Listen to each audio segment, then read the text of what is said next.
gotta be kidding me. If I was kidding, I would have said you're witty and handsome. Ah, sweetheart, you thought you just had bad dreams. You thought the exhaustion was the problem. You thought the waking up more tired than when you went to bed thing was a flaw, a deficiency, something to mention to your doctor, something to fix with melatonin and a better pillow and a screen curfew. You thought your body was malfunctioning at night because every morning feels like you've been working for 8 hours in a dimension that doesn't offer benefits or lunch breaks. You weren't malfunctioning. You were running a second shift, and someone just noticed.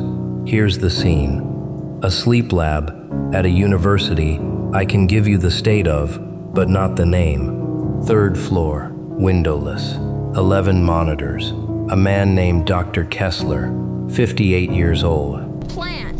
I'll take a dull fucking blade and cut y'all. Published in more journals than he can remember. The kind of man who has spent his entire adult life watching other people sleep and never once been surprised by what he found, until 6 weeks ago, until your data crossed his desk. Not you personally. He doesn't know you. He's never met you. Your data arrived as part of a study, one of those large-scale anonymized sleep studies where they recruit 800 participants and collect REM data through home monitoring kits and run it through algorithms designed to identify patterns. Normal study, routine work. He's done 40 of them. Most of the data is boring. Most brains do the same thing at night: consolidate memory, process emotion, rehearse motor skills, clean house. The brain goes to sleep and takes out the trash.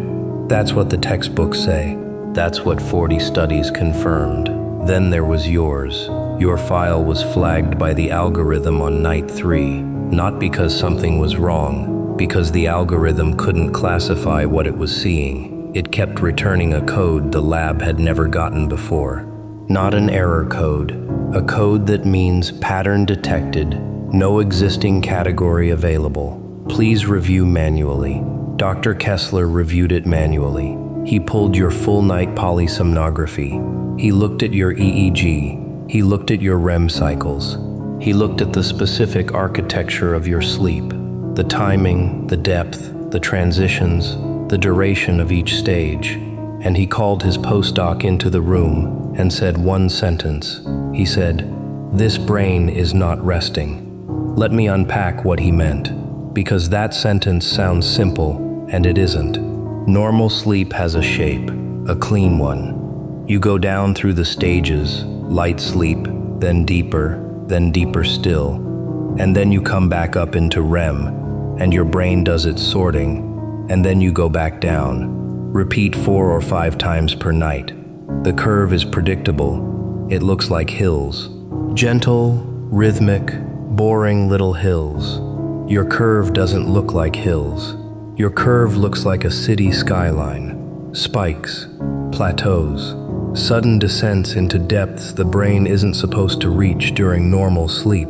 That you'll come to learn about me in the next few days.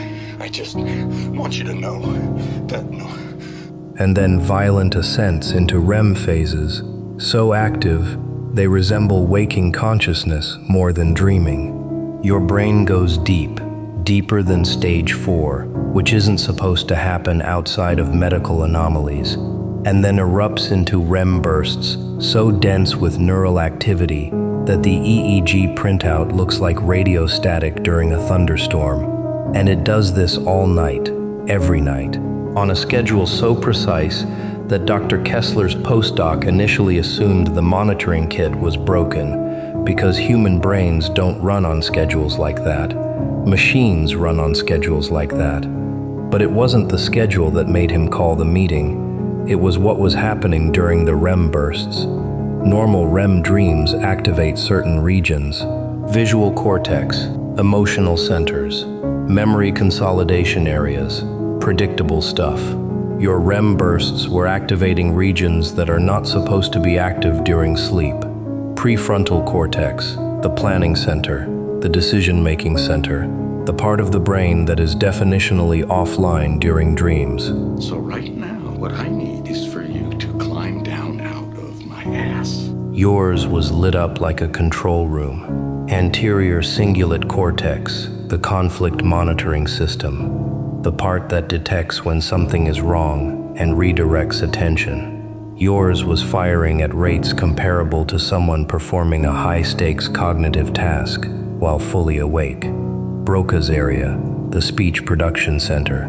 You were, according to the data, composing language in your sleep, not rehearsing it, not replaying it, composing it, generating new sentences nobody has said, in a brain that is supposed to be watching reruns. He ran the analysis twice. He ran it a third time with a different algorithm. Same result. Your brain, every single night, is not dreaming. Your brain is working, producing, building, running a parallel operation that uses the body's downtime the way a company uses an empty office after hours. Same building, different crew, completely different project. Now, let me tell you what the emergency board meeting was about. Because this wasn't just a faculty meeting. This was a formal request to reclassify an entire category of sleep data, and that requires the board of the Sleep Institute, and Dr. Kessler has never requested reclassification in 31 years. The board members arrived expecting a data error. They left with a problem. Here's what he presented. Slide 1. Your EEG, the skyline. The room murmured. Slide 2. The prefrontal activation during REM. The room went quiet. Slide 3. A comparison of your REM activity. Well, how about I pop those tits and squeeze out the silicone? How do you feel about that? Against 3 known baselines.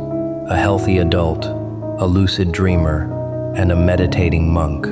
Your activity exceeded all 3, not by a small margin, by a margin large enough that the scale had to be adjusted to fit your data on the same graph.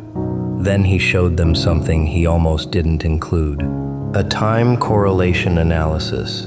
He had mapped the content categories of your dream reports, the journal entries you submitted as part of the study, the ones where you wrote down what you dreamed about each morning, against real-world events in your life in the weeks that followed. And the correlation was not 0. It wasn't close to 0. It was high enough that a statistician on the board asked him to repeat the number, then asked him to sit down. Your dreams are not processing the past. That's the finding. That's the sentence that turned a board meeting into a 3-hour session that ran an hour past its scheduled end. Normal dreams process what happened to you yesterday, last week, last year. They take the emotional residue of your waking life and they file it, compress it, integrate it into long-term memory.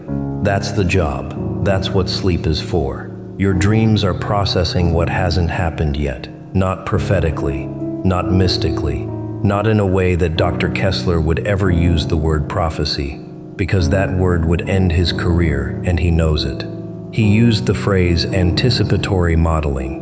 He told the board that your sleeping brain appears to be running sophisticated simulations of future scenarios, testing outcomes, stress testing decisions you haven't consciously made yet, and generating solutions that your waking mind then implements without knowing where they came from. You know those mornings, the ones where you wake up and you just know something. You know what to do about the job. You know how to handle the conversation. You know, without being able to explain it, that the answer is no, or the answer is wait, or the answer is leave.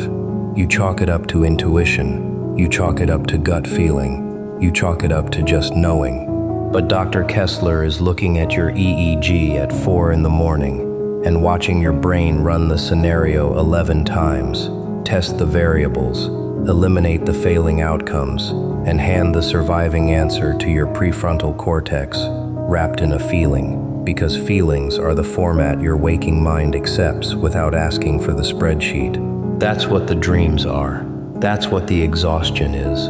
You are not sleeping poorly. You are sleeping so hard that your brain is running a night shift so intensive it would qualify as overtime if anyone were paying for it.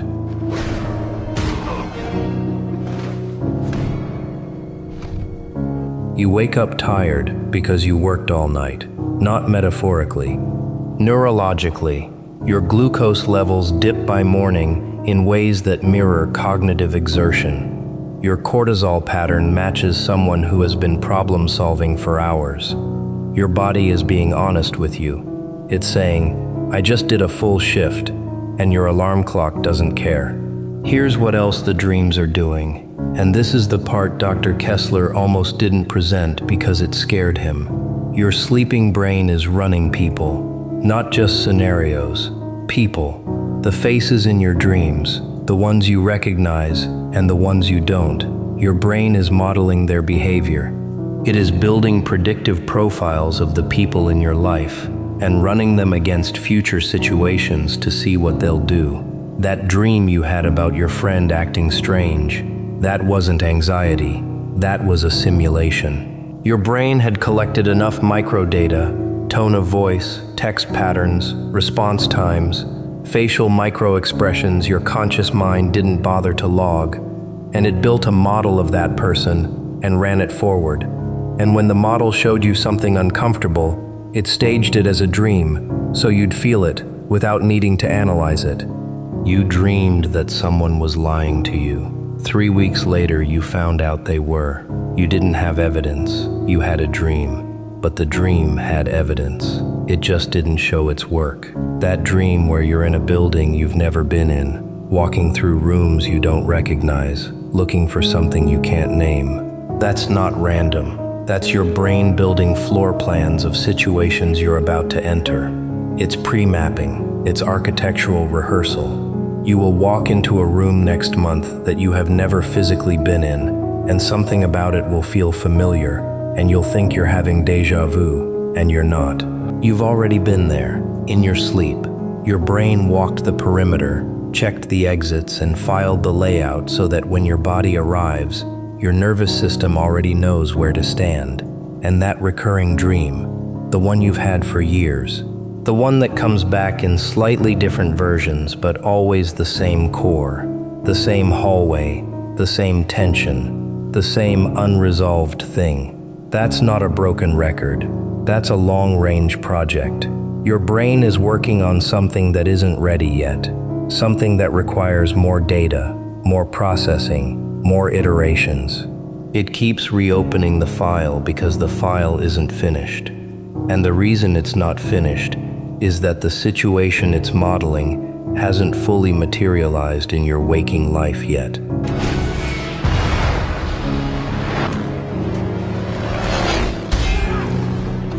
When it does, and it will, you will be ready in a way that will look, to everyone watching, like you saw it coming. You did, in your sleep, for years. And here is something Dr. Kessler cannot publish. Something he mentioned only to his postdoc, only in the car, only with the recorder off. Something that lives in the part of his brain that still believes in things his career can't afford to say out loud. The people you dream about feel it. Not consciously, not in a way they could name or describe or file a complaint about. But the people your sleeping brain runs, the ones it models, the ones it simulates, the ones it stress tests at 3 in the morning while they are sound asleep in their own beds. Those people behave differently around you the next day. They don't know why. They might be slightly more guarded, slightly more honest, slightly more nervous. They'll attribute it to a bad night, a mood, something they ate, but it's not something they ate. It's something you dreamed. Your sleeping brain touched the edge of their pattern, and some old mammalian part of their nervous system felt the scan and flinched. You have noticed this. You've noticed that sometimes, the day after a vivid dream about someone, they text you out of nowhere, or they avoid you. Or they say something that sounds like a response to a conversation you never had out loud. You had it, in your sleep, and some signal leaked. Dr. Kessler won't publish that because he can't measure it. but he's been in the field long enough to know that not everything measurable is real, and not everything real is measurable. Now let me address the years you couldn't sleep at all, because I know about those. I know there was a stretch, months, maybe longer. As long as the flow stays steady, no one's gonna bat an eye. This is crazy. Where sleep didn't come, or came wrong, or came in fragments so small and jagged they barely counted, where you'd lie in the dark for hours and feel nothing happening, where the exhaustion was total but the brain wouldn't shut down, where you'd have given anything for the kind of deep, heavy, dream-filled sleep you have now, and it wouldn't come, and you thought you were broken in a way that might be permanent. You weren't broken, you were in lockdown. Here's what was happening. The night crew couldn't start because the site wasn't safe. Think of it like a construction project. The crew shows up and the building is on fire. They don't go in. They can't pour foundation in a burning building. They stand outside and wait. Your brain, during those insomniac years, was standing outside your own consciousness, holding its blueprints, waiting for the fire to go out. The fire was the crisis, the grief, the danger, the unprocessed thing that was still too hot, too active, too present for the dream work to begin. Your brain knew, in the way that bodies know things before minds do, that dreaming on that material, at that stage, would not be processing. It would be re-traumatizing. So it refused. It kept you on the surface. It gave you the shallow, fitful, dreamless non-sleep of a system in protective mode. And then one day, you probably don't remember when, the fire went out enough. Not all the way, just enough. And the crew went in. And the dream started, heavy, vivid, dense, exhausting. And you thought, oh no, now I'm sleeping badly in a new way. But you weren't. You were sleeping properly for the first time. The crew was finally on site. The project had begun. And the reason the dreams felt so heavy, so overwhelming, so much bigger than regular dreams, is that there was a backlog.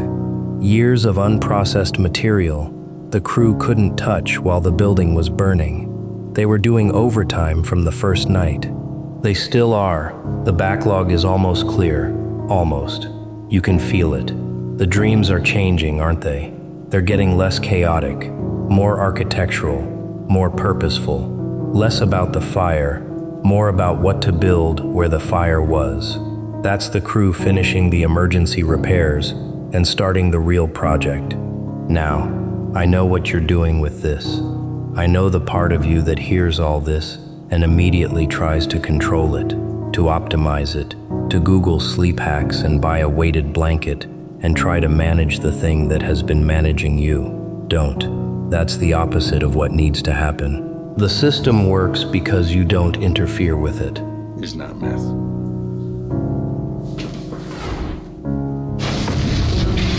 It works because your conscious mind goes offline and the other crew comes in and does the work without your opinions, without your anxiety, without your need to understand every step before you'll let it happen. Your job is not to manage your dreams. Your job is to let them manage you, to trust that the tired mornings are the cost of something necessary, to stop treating exhaustion as failure and start recognizing it as the receipt for work done in a department you don't have clearance to visit. Dr. Kessler went home after the board meeting. He sat in his car in the parking garage for 11 minutes before he started the engine. Not because he was upset, because he was recalibrating. He has spent 31 years studying sleep as maintenance, as housekeeping, as the brain taking out the trash and sweeping the floor. And in one evening, one data set, one anonymous participant who will never know his name redefined his field. Sleep is not maintenance. Sleep, for people like you, is the main event. The waking hours are the commute. The real work happens in the dark, in the quiet, in the place your conscious mind is not invited, by a version of you that is faster and braver and less afraid of the answers, than the version that opens its eyes in the morning and reaches for the phone. So here is what I want you to do tonight. When you climb into bed, when you close your eyes, when the heaviness comes, and you feel yourself slipping into that space between awake and gone, I want you to know what's about to happen, not the specifics. You won't remember the specifics, and that's by design. Is this just a genetic thing with you? Is it congenital? Did your mother drop you on your head when you were a baby? The buzzer did not buzz. Because the night crew doesn't file reports with the day shift, but the shape of it, the fact of it, that the moment you lose consciousness, a second version of you clocks in, sits down at a desk your waking mind has never seen, opens files your waking mind isn't cleared to read, and begins the slow, exhausting, unbelievably precise work of building tomorrow before it arrives. You are not sleeping badly. You are sleeping harder than almost anyone Dr. Kessler has ever measured. And the tired mornings, the heavy eyes, the feeling of having lived an entire life between midnight and 6, that's not dysfunction. That's a time card. You just worked a double, and nobody's paying you for the night shift. But the night shift is the reason you survived the day. It always was. Close your eyes. The crew is waiting.